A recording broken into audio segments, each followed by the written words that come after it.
today?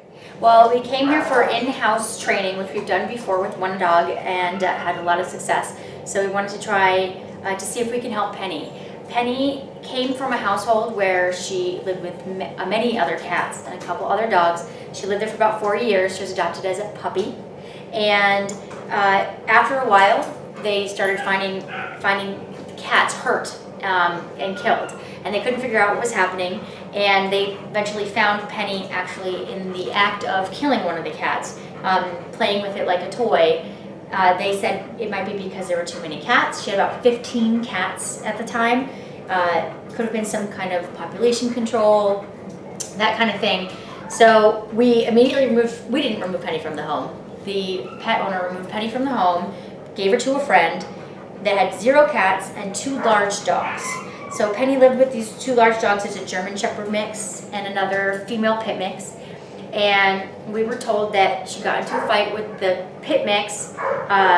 We didn't have any additional information on how that started, but the words they used were that she tried to rip the other dog's face off.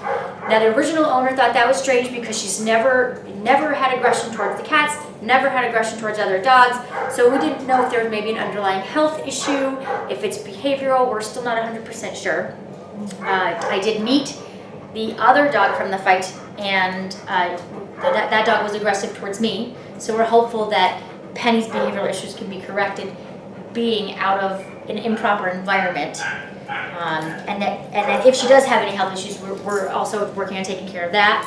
But we think that getting her some sort of training will help her fit better into the perfect home. Oh yes, I will add, I've been with her a couple hours today, and she's been nothing but the sweetest dog, licking my face, and so I'm hopeful that she'll be really great on the other end of this. Sit. I have Penny sit when we're going to go on a walk, and we are going to see other dogs out on the street, of course, and other things that will make her really excited and possibly want to pull and do the things she did before the training.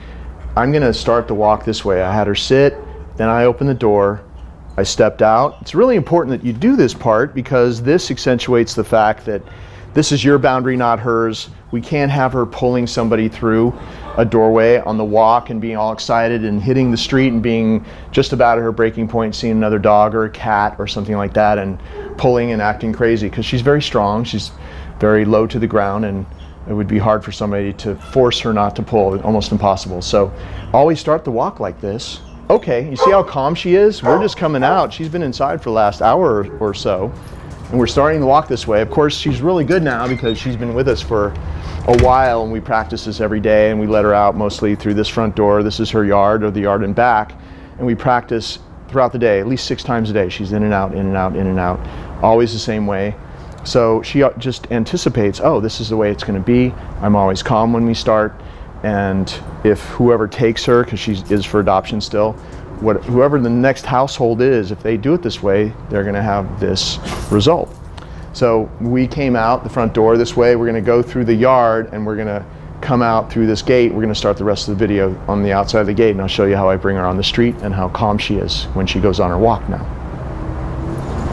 We are coming out onto the street now to take a walk, and I always have Penny sit at this outer gate because, of course, this is the very exciting place where her walk would normally start. Okay, hopefully the light is good enough so you can see me. It's a very hot day today, so we had to wait till dusk to do this because it was so hot out here. But this is the way we always start the walk.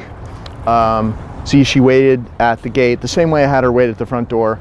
Sit, and then I always have her sit at this first curb because the walk's not starting yet, and I do a little sit stay here, and she knows that this is the routine, so it's quite easy to do this now because we've practiced it so many times, and she anticipates this is the way it's going to be, and this is how she starts a calm walk.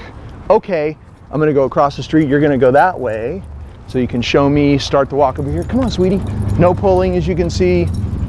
Over here is where I have her sit, and then from this calm sit stay, go, and then we start the walk. But because we spent the last 2 minutes or so waiting at the front door, walking through without pulling on the leash to the front gate there through the yard, doing the front gate, doing a little sit stay at the curb, and then across the street in training mode where she doesn't pull, and then here she's free. And now, after doing this for a number of weeks, of course, every day, the walk starts like this instead of the way it used to be, which is where she just pulls somebody out like a freight train and sees a cat or a dog on the street and goes ballistic, like what used to happen. So just always start the walk this way, and it's a sit stay at the front door, and whether you're going to go out or not, go out for a walk if you have a yard, just always do that front door exercise, because that's a perfect place to practice her being calm. And she has to go through that doorway anyway. She has to go through gateways. She has to cross across curbs anyway. Now it's part of your training. You spend an extra 10 seconds at each place, maybe 15 seconds, to do that respectful, going through those boundaries, because boundary training is really a big deal in dog training. If you control the boundaries, curbs, gateways, doorways, even stairways, then you are in charge. And it's every time she has to sit and wait at one of those boundaries, she has to calm herself down. She doesn't move forward and have her walk that she loves so much until she gets through those boundaries, and now she has free time. Most of this walk will be just her ambling around and sniffing and peeing and doing whatever she wants. If I see another dog out here or something else like that, I'm just going to say, come, and I'm going to call her away from it, just like you're going to see in the other clips we're going to make for you of her with other dogs in the street. So this is the result. This calm Penny out on the street is a result of the stuff you do in there and how you bring her out, how you start the walk. That's the key.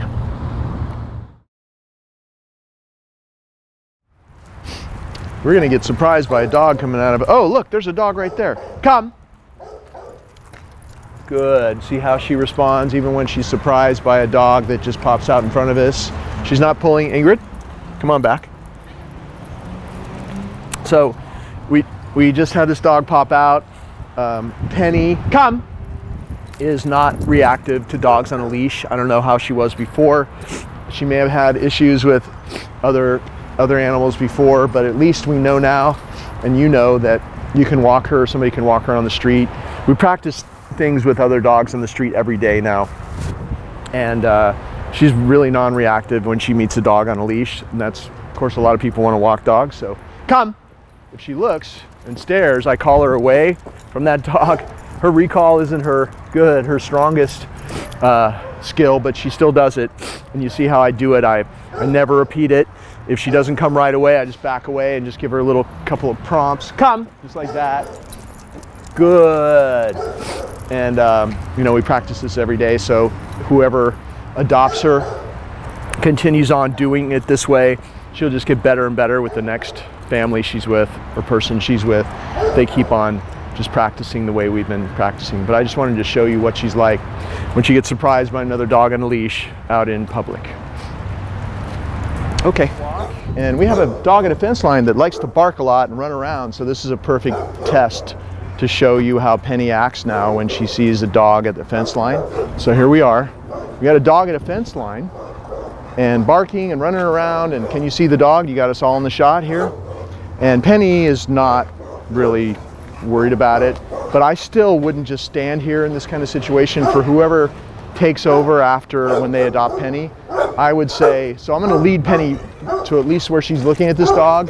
See this? And then say, come, and call Penny away from the distraction. Good, but you can see from our practicing with so many different distractions and dogs in the street and dogs at fence lines and things like that, it would take a lot for Penny to get riled up. What would cause that is if you start the walk again like people used to walk her with this and that kind of stuff, and having her pull you out through the gate and through the front door and being all excited, and she hits the street and she's all excited. She sees a dog and then she's almost at her breaking point anyway. She sees a dog and goes over the top and has an episode. But you see now the result of doing our little, practicing every day and bringing her out on a loose leash at all times, and how much calmer she is and non-reactive. So the things that we've done with the training, this is the result. You got a dog here she doesn't know at a fence line barking and being about as agitated as you could ever see, and she just knows, come, that she's going to come away good, and she's going to get rewarded. She'd much rather do that anyway. And even if I didn't do that, which I didn't do it until now, she's going to be calm, at least calm enough for you to get out of there if you're on the street and you get surprised by this. So that's Penny at a fence line with a barking dog. Okay. Oh, we're getting surprised by a dog. Come out just right here. Oh, look, there's a dog on a leash. Come. Penny wants to go over there. We're gonna do this a few times. Come here. Hey. Good. We're gonna keep filming. So we have a dog on a leash. Come towards us, okay, Walter? Come. Penny's really interested in going to either say hello to that dog or, you know, maybe not be so friendly. We're not sure. But you see, come. It's not, if the dog is coming straight at you, you should call Penny away because she doesn't have a great history with dogs, other dogs on a leash. So this would be the way to do it. Come on, let's go. And so you can see we don't have barking, we don't have incessant pulling, we have a loose leash. Come! Calling her to come and tapping the leash a few times as the dog passes by works really well. Come! And we're having the dog pass by right now. I hope that the camera's catching all this. Good. You're using your come command. Come! If the dog just stays right there, practice calling her away from the dog. Come! Good. And we've been out here in the presence of this little dog for all of 2 minutes right now. But you see, if you just practice calling her away from any distraction, come! Her interest in that dog gets really whatever. I mean, it wanes a lot and she's just like whatever and doesn't care. Now she's interested in the lady that just got out of the car right there. Show. So she doesn't even care about the dog. So calling her to come away from this dog that just showed up for literally 60 seconds makes her just think whatever, and then she just starts coming my way. Good, because we've done this so many times that now in her mind, oh, that means go back to whoever's holding the leash, because when there's a dog there, I just spot the dog and then I go get paid, and see how it gets rid of any kind of real interest in going towards the dog or doing something that might be obnoxious. So that's how you do it. You just call her back to come a few times. Don't ever let her pull you over, because of course the tight leash is your enemy. So you're always going to be having a loose leash. Come! Calling her away. You're not pulling her away like, you know, some people might do that, or restraining her, because the tight leash creates the stress and the tension, which makes her want to pull away from you towards the target. So you're using your training now, your command, which is come, drawing her away. If there's any kind of possibility of a tight leash, it's a tap, tap. Good. When she comes back, show that dog. So see, there's another dog coming out. Now show Penny, show the dog right now as they walk over here. As they walk over here. Now show Penny. So Penny's looking at that dog. Come! And I just call her away. It's as easy as that. Just use your training. Use your come command. Come! She responds and turns away from the dog. That's all you have to do. Don't restrain. Don't hold on tight, because that makes it worse. Come! And there we go. Good girl. She did really well. Let's move on. Come on, let's go. Come on, sweetie. Okay, thanks, Walter. See you later.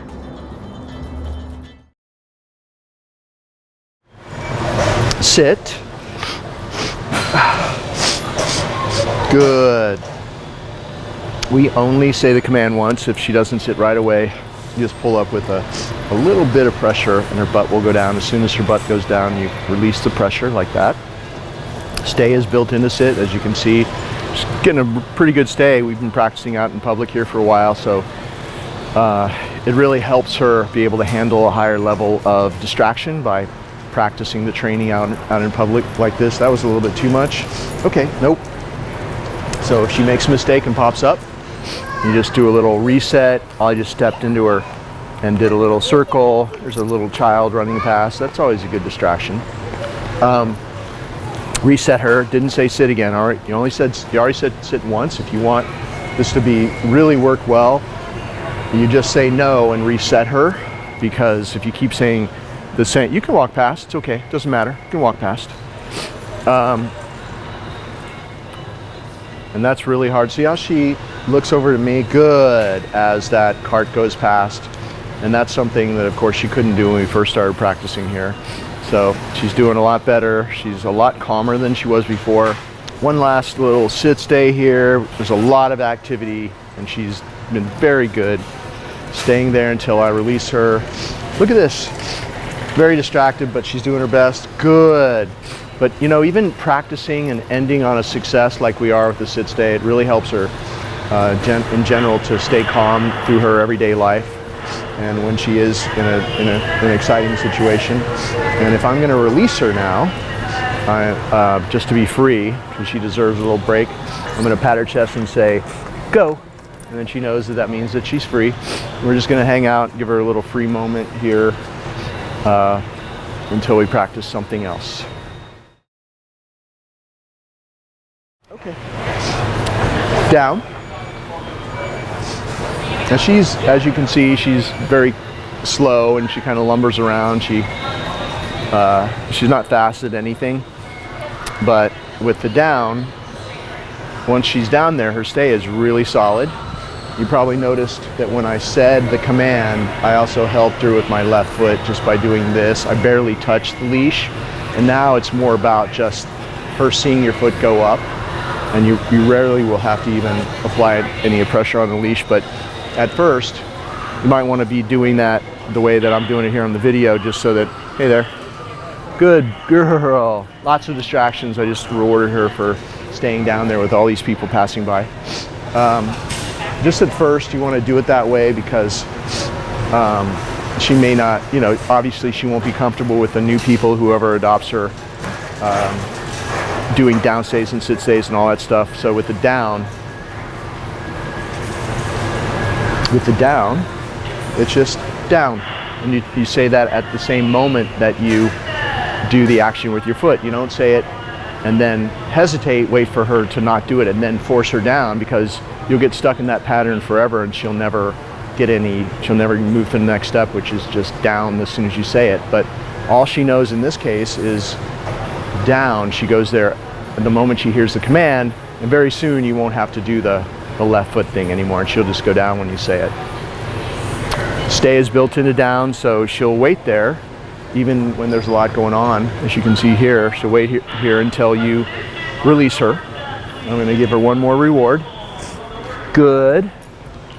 And release her out of her down. Okay, sit. You always release a dog from a down, then have her sit, release her from a calm sit stay. Go, just like that. Because it's a lot easier to control the release and have a calm release from a sit stay. So now we're saying okay and then sit, and then releasing her from a sit, instead of just, you know, okay from a down, where dogs will usually pop up and be kind of excited. It's all about how you release her. It's about how the whole interaction ends. If you release her from any of these commands, any of these things that we do with her, in a way where she stays calm, then that calmness starts to take over her life, and you see this kind of calmness just be 24/7, which also means she's way less reactive. In the other video with the dog on the street, you can see she's just really chilled out and doesn't have an immediate reaction to another animal anymore.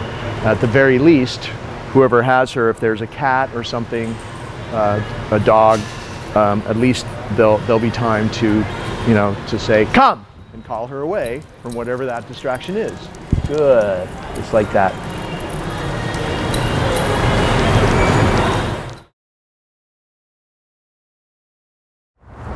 You see me call Penny away from distractions on the street, other dogs mostly, but I just want to show you, just break down step by step how I do it. If you do it the same way every time, and you start practicing from day one, it's like second nature just to do it. So I have the leash on my left hand. If you put your hand through the loop, you don't have to do this, and you don't have to do this, any of that kind of stuff. It's just there, and your hand is actually free. There's no way she can get away from you, even if you're not looking. So I always, when I'm practicing the recall, the reason her recall is so good is because I followed a couple of simple rules when I was practicing it. I would always call her when she was looking away from me, because you always want to practice as if it's a real life situation.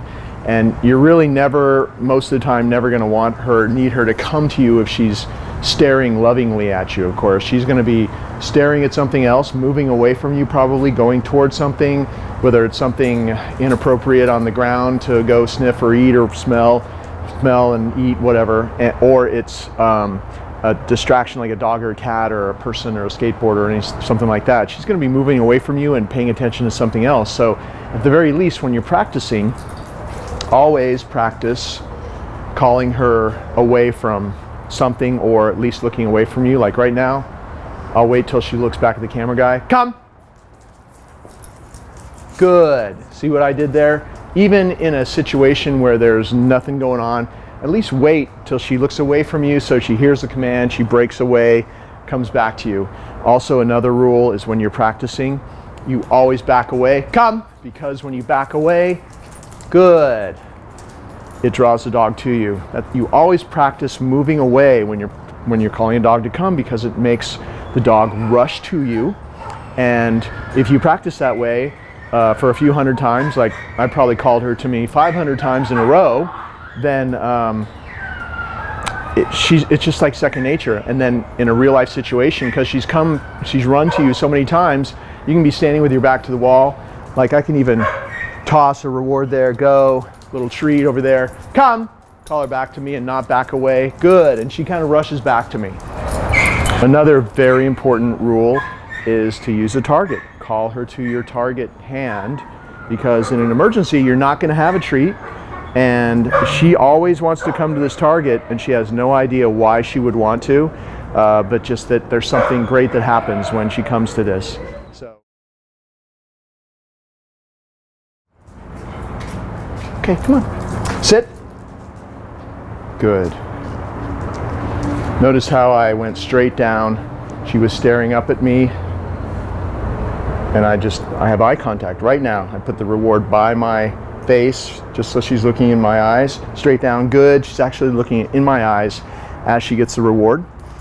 And you saw that I went straight down, because if I hovered above her, it would have caused her to jump up. In fact, the first time I rewarded her, I think that she did kind of jump up towards the reward. She's kind of excited right now. But so you don't hover there like this, because you'll make her, it's like teasing her. So it's straight down into her mouth, just the way I did it.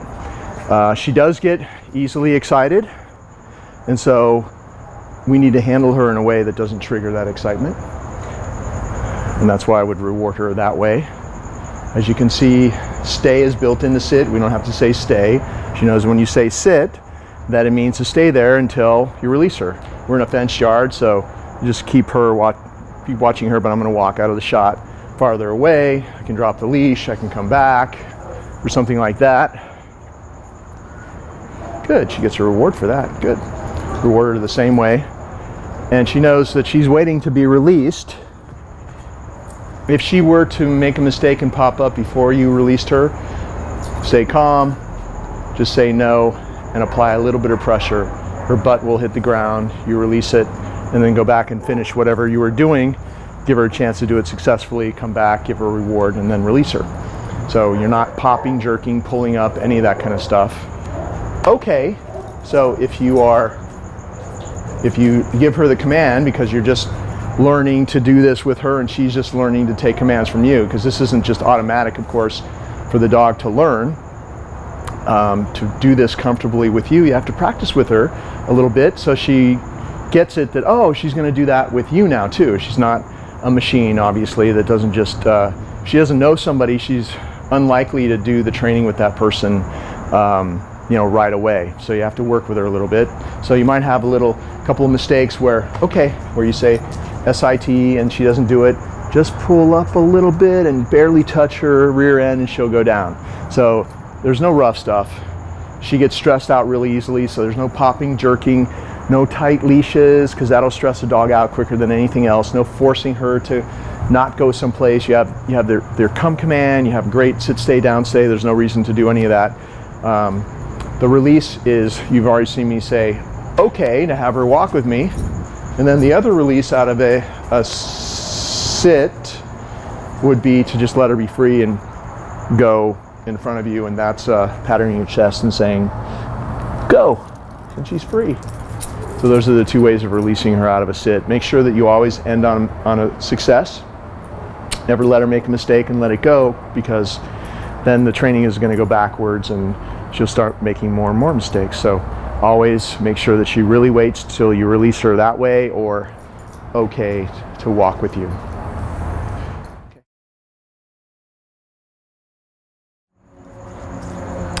Down.